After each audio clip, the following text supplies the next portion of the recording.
За сега по няколко warm-up скока, аз да видя кой ще бъде човек, който ще ходи след това на финала. Първите 6.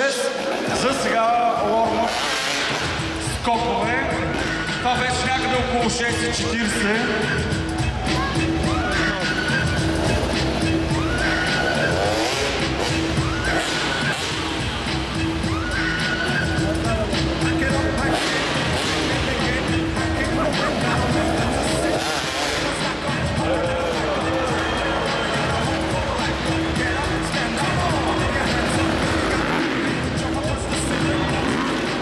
Аз мисля, че Кай Хас ще бъде човека, който тази вечер ще скочи най-високо.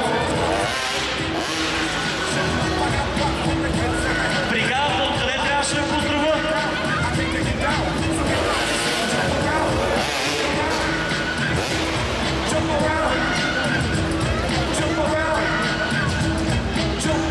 Бригадата от Рейс София от Литакова. Аплодисменти за тях не правиха стоката. И не само. И много